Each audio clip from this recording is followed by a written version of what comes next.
نبی کی زندگی کا دوسرا روپ حقوق العباد، نماز حقوق اللہ میں آ جاتی ہے، میں حقوق العباد کی تھوڑی سی وضاحت کر رہا ہوں۔ ماں باپ زندہ ہیں تو دعا لے لو۔ والدین سے کہتا ہوں بچوں کو عزت دو، جہاں اولاد ماں باپ کے حقوق ہیں وہاں اولاد کے حقوق ہیں، اولاد کو عزت دو، اولاد کو عزت دو، اولاد کو عزت دو۔ بہت سی اولاد کی نافرمانی کا ذریعہ ماں باپ بن رہے ہیں، سختی کر کے، زبردستی کر کے اور ٹھونس کر چیزیں نوکروں کی طرح سلوک کر کے۔ میرے نبی کے گھر میں جب بیٹی فاطمہ ملنے کے لیے آتی تھیں تو میرے نبی بیٹھے نہیں رہتے تھے، یا اب چیئر پہ بیٹھے ہوئے بی بی فاطمہ آ گئی، اب زمین پہ بیٹھے ہوئے ہیں بیٹی آ گئی، اب چارپائی پہ لیٹے ہوئے ہیں بیٹی آ گئی۔ میرے نبی کیا کرتے تھے؟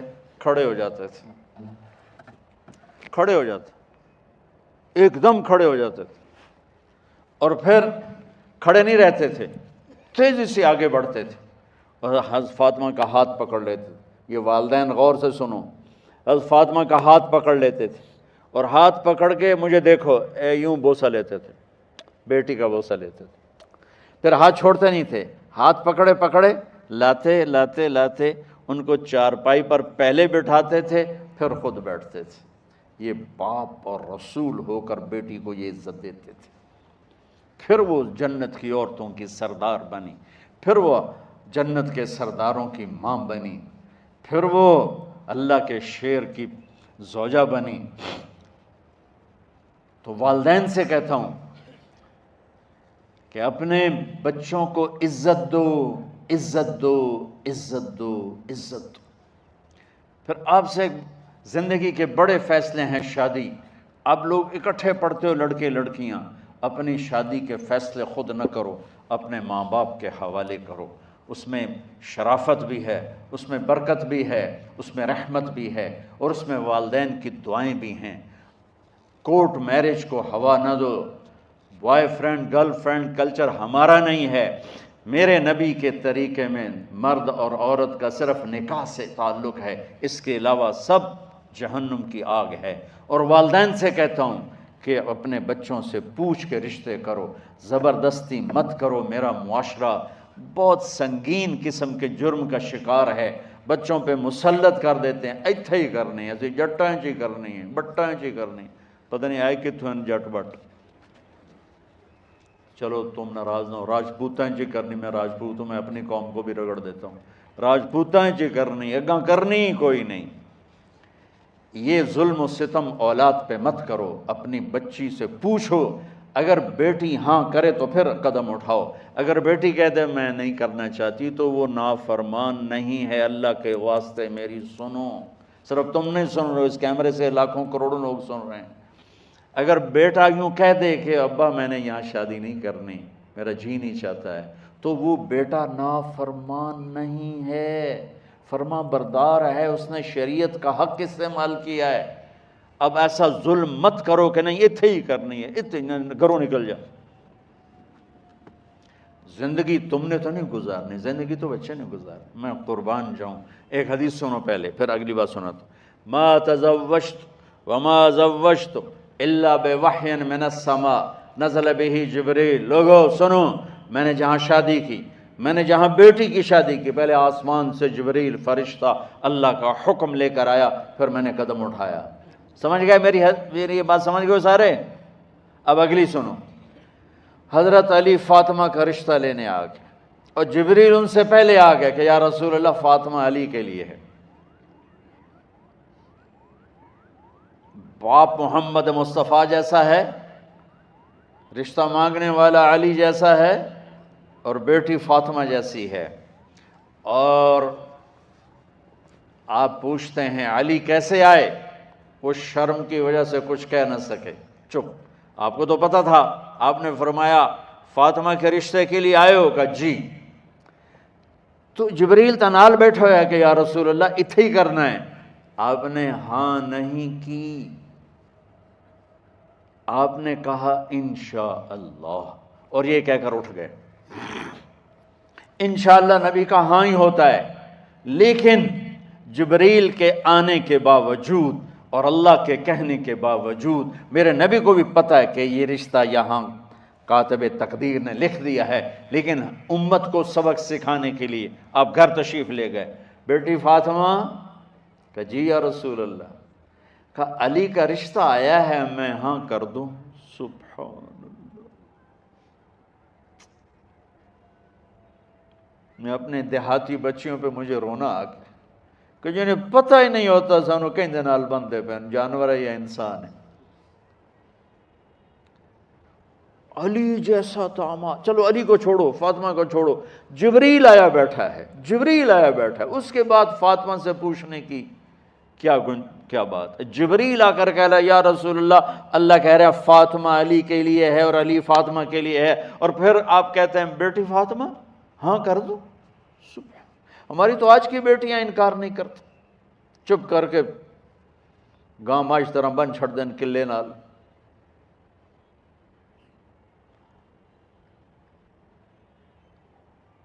کوئی ان کے اندر کے جذبات کو سننے والا کوئی نہیں ہوتا، اپنی انانیت پر یہ فیصلے کرتے ہیں، اور میرا نبی کہہ رہا ہے بیٹی ہاں کر دو۔ سبحان اللہ۔ آپ کا کیا خیال ہے فاطمہ نے انکار کرنا تھا؟ یہ بیٹیاں نہیں انکار کرتی تو فاطمہ نے کہاں کرنا تھا؟ لیکن یہ سبق دینا تھا ان والدین کو جو نادانی میں نادانی کے فیصلے کر کے اولاد کو ہمیشہ ایک ٹھنڈی آگ میں دھکا دے دیتے ہیں۔ حضرت فاطمہ رضی اللہ تعالیٰ عنہا نے جب ہاں کی پھر آپ باہر نکلے۔ اچھا مزے کا واقعہ ہو، حضرت علی اٹھ کے باہر نکلے تو صحابہ باہر کھڑے انتظار کر رہے تھے کہ کیا ہوا۔ حضرت علی کو بھیجنے والے تھے عبد الرحمن بن عوف، پہلے ابو بکر گئے تو آپ نے انکار کر دیا، عمر گئے رشتہ مانگا، آپ نے انکار کر دیا، عبد الرحمن بن عوف نے علی سے کہا آپ جائیں، آپ کا رشتہ رد نہیں ہوگا۔ کہنے لگے میرا تو ذاتی گھر بھی کوئی نہیں، مجھے کہاں سے رشتہ ملے گا، میں تو بالکل غریب ہوں۔ کہا نہیں تم جاؤ۔ تو واپس آتے انہوں نے عبد الرحمن بن عوف پہ چڑھائی کر دی، ویکھیا ہے نا تو مینوں گلے آئی، انکار ہو گیا۔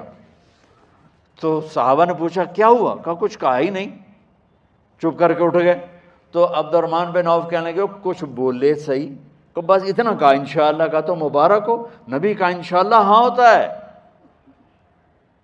کہا اچھا، تو اتنے میں آپ باہر تشریف لے۔ کہا علی، کہا جی، کہا لو بلاؤ، لوگوں کو بلاؤ۔ ساری مسجد بھر گئی، آپ کی ساری مسجد فل ہو گئی۔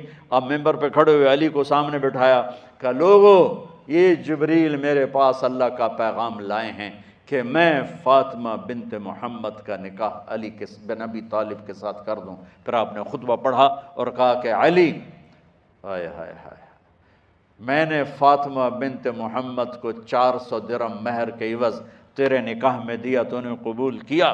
حضرت علی نے زور سے نعرہ لگایا میں نے قبول کیا، اور سجدے میں چلے گئے، اللہ کا شکر کا سجدہ ادا کیا۔ پھر میرے نبی نے وہیں سارے مجمع کو شہد کا شربت پلایا اور تازہ کھجوریں کھلائیں۔ اور پھر جب رخصتی ہوئی تو آپ نے حضرت علی سے فرمایا کہ آپ آ کے لے جاؤ۔ پھر آپ نے حضرت ام سلمہ، حضرت حفصہ اور جناب حضرت عائشہ رضی اللہ تعالیٰ عنہ، ان تینوں کو بلا کر فرمایا تمہیں پتہ ہے نا مجھے فاطمہ سے کتنا پیار ہے، تو تم فاطمہ کو دلہن بناؤ، اس کی تیاری کرواؤ، اسے دلہن بناؤ۔ تو ان تینوں نے حضرت فاطمہ کو دلہن بنایا۔ پھر آپ نے حضرت علی کو پیغام بھجوایا، وہ تشریف لائے، اپنی اونٹنی لے کر آئے، حضرت عقیل ساتھ ہے، سلمان فارسی ساتھ ہے، اور دروازے پر اونٹنی بٹھائی، آپ علی کو اندر لے گئے اور یوں فاطمہ کا ہاتھ پکڑ کے علی کے ہاتھ میں دے کر فرمایا علی تمہیں نبی کی بیٹی مبارک۔ سبحان۔ پھر آپ نے کہا میری بیٹی فاطمہ، مجھے اپنے خاندان میں جو سب سے زیادہ محبوب تھا میں نے تیرا ہاتھ اس کے ہاتھ میں دے دیا ہے۔ والدین سے کہتا ہوں اپنے نبی کی زندگی پڑھو۔ میرا درد ہے کہ ہماری ثقافت میں اسلام داخل نہیں ہوا، ہمارے عبادت میں اسلام آ گیا، بہت سارا مجمع مرد عورتوں کا نمازی ہے، حاجی ہے، عمرے کرتے ہیں، لیکن ثقافت میں نبوت کی جھلک دکھائی دے، ثقافت میں اللہ کا نبی دکھائی دے، وہ نہیں ہے، زندگی بیت گئی اس انتظار میں، مدت سے لگ رہی تھی لب بام ٹک ٹکی۔ کہا جی پھر سن لو حضرت جی، ایسا میرے پیو کو پوچھو اس حبشی عورت نال شادی کر کے مینوں حبشی ماں دیتی، انہوں کوئی عرب ماں ہی نہیں لتی، میرا پہلا حق اس مارا ہے۔ دوسرا سن لو، اس نے میرا نام جولان رکھا ہے، جولان گندگی کے کیڑے کو کہتے کہ اس نے میرا نام جولان رکھا ہے۔ اور تری سن لو، اس آیتے میں قرآن دی شکل نہیں وکھائی، حضرت عمر ہوئی سوٹا ہو دے سر تے پھیر دے کہ پہلے تیری مالش کراں پھر ایدی کر سا۔ تو آج کے والدین بھی اپنی اولاد کے بارے میں بہت بہت بہت غافل ہیں، اور اولاد کا بھی حال یہی ہے، چونکہ ماں کیا ہے، باپ کیا ہے، اولاد کیا ہے، یہ شریعت، یہ قرآن بتاتا ہے، یہ میرے نبی کی زندگی بتاتی ہے۔